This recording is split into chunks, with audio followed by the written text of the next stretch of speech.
No, the biggest fear, concern that I have with where the world is going, our civilization as a whole, society as a whole, is communication. I feel like better way of communication hone ho bhane at the end of the day, we all have the same goal. It's just hamle je assume garecho is the right way might be different. Pugne ta yo bine ho. कोही चाहिँ एबाट सिधा जान्छ होला कोही यसरी जान्छ होला यसरी जान्छ होला कोही यसरी जान्छ होला and everybody assumes like these मेरो वे इज द बेस्ट भनेर तर अहिले कम्युनिकेसनको टर्म्समा हामीहरू कहाँ पुगिसक्यो भनेपछि we can not even try to make I can not even try to make you understand why I think this way or you cannot try to make me understand why you think that way without getting into an argument. There's no level zero anymore. The level ground is छैन. And अब अहिले नै 2022 मा यो छ भनेर भनेपछि 2032 मा के हुन्छ कम्युनिकेसन भन्ने कुरा हो क्या सोसाइटी फनी स्टोरी सोसाइटी कतिको पोलराइज्ड हुन्छ भन्ने कुरा हो. Let me tell you something interesting. Humans were not supposed to talk अरे के. Do you believe in that? I do. यसको multiple, let's get into conspiracy theory. Because you're not supposed to talk. Because it's consuming energy, no? Yeah. And our bodies are made to conserve energy. बोल्ने बेला क्या थाक्छ नि. So you're not supposed to talk अरे क्या. And अन्त aliensहरूले पुरा दिमागले बोल्छ भन्छ नि त telepathically. Right. Now, यसको no. This is like multiple conspiracy theories छ नि यसमा थाहा छ? छ नि. I know I'm a huge यस्तो चीजहरु. Let's talk about it.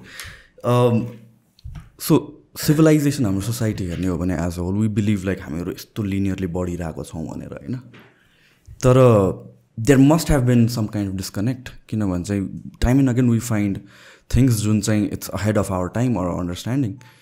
One of the things very fascinated about भनेको पिरामिड्स हो क्या जुन चाहिँ 5,000 12,000 वर्ष अगाडि बनाएको छ अरे क्या त्यो स्ट्रक्चर भनेको. अहिलेसम्म मोडर्न इन्जिनियरिङले पनि त्यो कसरी भन्नु देयर आर स्पेकुलेसन्स यसरी बनायो उसरी बनायो स्लेभ्सले बनायो यति तान्यो उति तान्यो तर every solution once you look at it अहिलेसम्मको हाम्रो इन्जिनियरिङको अन्डरस्ट्यान्डिङमा there is no answers to be very honest होइन. भने there must have been a time where civilization अहिले जहाँ थियो त्योभन्दा एकदमै अगाडि थियो होला. Something happened catastrophic asteroid or something whatever. And त्यसले गरेर चाहिँ हामीहरू पछाडि गयो वी आर जस्ट बिल्डिङ त पछाडिबाट आइरहेको छ कि फेरि. So the way civilisation moves forward is like it moves अगाडि फेरि 2 स्टेप फरवर्ड 1 स्टेप ब्याक फेरि त्यहाँबाट बिल्ड किनभने चाहिँ के भनिन्छ भनेपछि and all tie it up with त्यो एलियनको थ्योरी इज एलियन्स भनेको ह्युमन्स नै हो जुन चाहिँ maybe one of the planets destroy भएर डिफ्रेन्ट ठाउँमा गयो इन्टरप्लानेटरी स्पिसिस भयो इन्टरग्यालेक्टिक स्पिसिस भएर गयो तर दे आर ह्युमन्स. अनि त्यसपछि ह्युमन हाम्रो जुन सिभिलाइजेसन छ त्यो कति 1000 years पछि it becomes a type 2 civilization जहाँ चाहिँ यो we can control things like natural डिजास्टरहरू टाइप 2 मा पुगेपछि टाइप 3 मा पुगेपछि वी डोन्ट निड कम्युनिकेसन र के टेलिप्याथी हुन्छ अरे क्या. एन्ड द्याट इज अनि वाट एभर इज बिल्डिङ अहिले जस्तो कि जेन्डर न्युट्रालिटीको कुरा जेन्डर फ्लुइडिटीको कुराहरू यु लुक एट एलियन्स जुन देखिन्छ हामीले मुभीहरूमा वाट एभर फिक्सनल क्यारेक्टर भयो भने it doesn't look like male र female. The thing with mouth तिमीले भनेको कुराहरू पनि अनि what is happening right now like neural link बन्दैछ जहाँ चाहिँ they are trying to do this telepathy thing होइन. सो यो एलियन्स भनेपछि पहिला गएको civilization and this theory about बोल्ने कि नबोल्ने energy conservation everything that ties up strongly.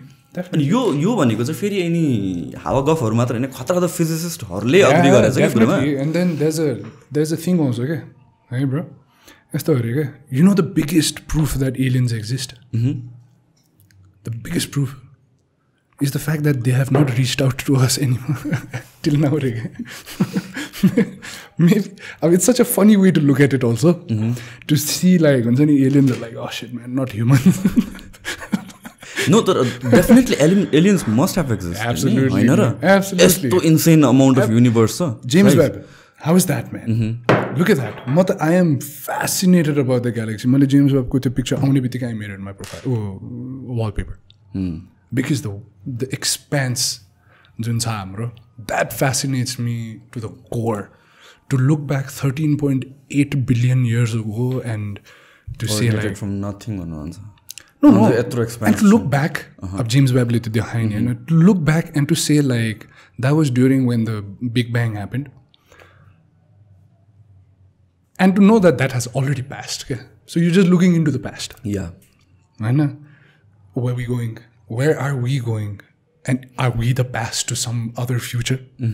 Where they look back and they're like, oh, look. That's our past. And that is very fascinating to me. Malai that has always fascinated. Yeah, physics community mein your conversation is really legit. I had a podcast with a quantum physicist. Yeah. We discussed about Yeah. I watched that. That was insane. मेरो चाहिँ एकदमै quantum physics भनेपछि these things चाहिँ एकदम फ्यासिनेट गर्छ क्या मलाई. And यही कुराहरू थिङ्स लाइक युनिभर्स कत्रो छ भनेर सोच्दाखेरि नि द पोसिबिलिटिज इज एन्डलेस र there must be other species क्या. हामी मात्र स्पेसल हो त यत्रो ठुलो युनिभर्समा. इमेजिन अर्थमा एउटा मात्र हामी मात्र छौँ अर्थमा मात्र छौँ.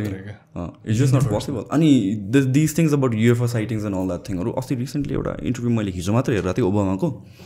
He was explaining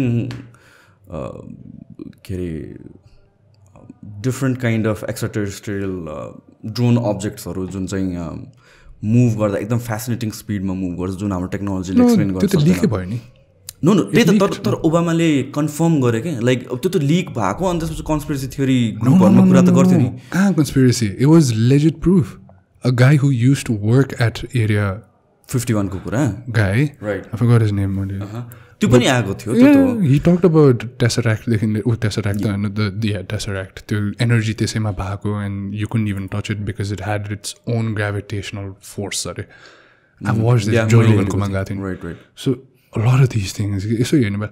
I mean it's very fascinating and to try to dissect it is not the importance. हाम्रो लागि के there's this thing मैले यो चिज हेर्ने बेलामा when I think about the expanse of it all, the universe, I just come back to myself and to where I am and where society is right now, and to think what are we doing this all for? हामीले गरिरहेको के कारणले? You are striving, you're only striving to have a comfortable life. Like you said, we already know the end result, the inevitable death. And it's not something that scares me anymore. We live to die.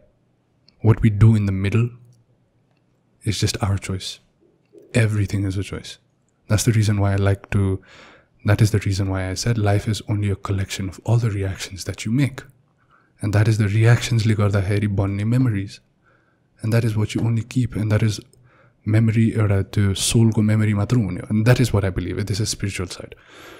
But that's how I see it. And that is how I see everybody. Every existence मैले त्यसरी हेर्छु. To a point where there are research, actual research, where people say the soul chooses our bodies. Soul chooses the experience in our human lives. म यो experience गर्छु भनेर यो लाइफमा आएको हुन्छ अरे कि यो बडीमा आएको हुन्छ. यो am choose as a soul, as a kid, obviously as a human being त्यो चुज गरे हुन्छ अरे कि हायर पावरबाट चुज गरेर आएको हुन्छ भन्छ अरे क्या. अनि यसमा कतिवटा क्वेसन्सहरू पनि उठाएको छ क्या. वेयर अनि what about the children that come in to babies up in the stomach and they die in there. What about them भन्दाखेरि they say that is the most giving soul रे क्या. That actually occupied knowing only live that much vanera. That soul sacrificed itself to be only that much, and that I found very interesting. So there's mother conspiracy bandina. It's just theories and how you see the world. So when I talk about the universe, ni malai ke lagcha bhane we are nothing yaar. हामीले त यसरी universe हेर्ने बेलामा अघि मैले हामीले जसरी भने नि observable universe हेर्ने बेलामा त्यहाँ भित्रको ग्यालेक्सी भित्रको सानो डल्लो एउटा स्पेकको भित्र बसिरहेको मान्छे हो नि त, होइन त? सो त्यत्रो ब्रह्माण्ड ठुलोमा अलिकति सानो युनिभर्स, अलिकति सानो ग्यालेक्सीभित्र त्योभन्दा सानो एउटा अर्थमा झिङ्गा मसिना जस्तो मान्छे चाहिँ ठुलो मान्छे अरे क्या, बिग शट अरे क्या. That doesn't make sense to me क्या. सो रादर देन हुन्छ नि the science behind it and just त्यो त्यति लेमन टर्म्समा भन्दा पनि इट हम्बल्स मी क्या. it really humbles me to see somebody just being like, right?